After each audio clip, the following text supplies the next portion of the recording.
ভরা মৌসুমে ব্যস্ততা বেড়েছে ইলিশের জেলা চাঁদপুরে। সরবরাহ বাড়ায় দাম কিছুটা কমলেও রপ্তানি বন্ধের কোনো প্রভাব নেই বাজারে।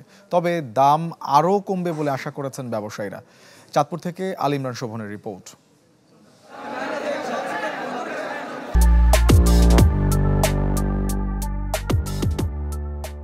চলছে ইলিশের ভরা মৌসুম, তাই সরগরম এখন ইলিশের জেলা খ্যাত চাঁদপুর জেলা।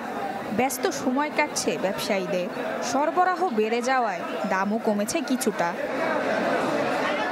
জেলার ঘাটগুলোতে 1 কেজি ওজনের ইলিশ বিক্রি হচ্ছে 1400 থেকে 1500 টাকা, আর 700 থেকে 800 গ্রামের মাছ 1200 থেকে 1300 টাকা পর্যন্ত। বেচা বিক্রি ভালো হওয়ায় খুশি সংশ্লিষ্টরা। গত কিছুদিনের তুলনায় মাছ কিছুটা বেড়েছে, আলহামদুলিল্লাহ।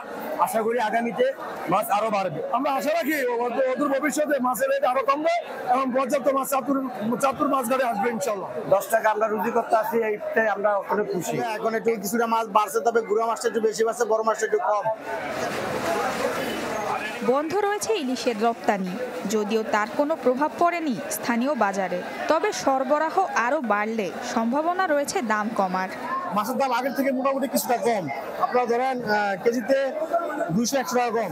এখন মাছের সরবরাহ অনেক ভালো দেখতেছি এবং রেটও অনেক কম মনে হচ্ছে। ভরা মৌসুম অনুযায়ী যে ইলিশ মাছ সরবরাহ হওয়ার কথা আমাদের চাঁদপুর ল্যান্ডিং স্টেশনে, ওই পরিমাণ ইলিশের সরবরাহ যদি বাড়ে, তাহলে ইলিশের আমদানি রপ্তানি যদি বন্ধ থাকে, তাহলে দাম অনেক কমবে বলে আমরা আশা করি।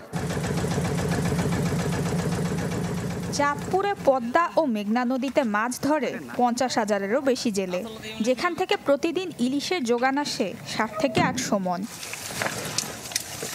Desk report, channel 24।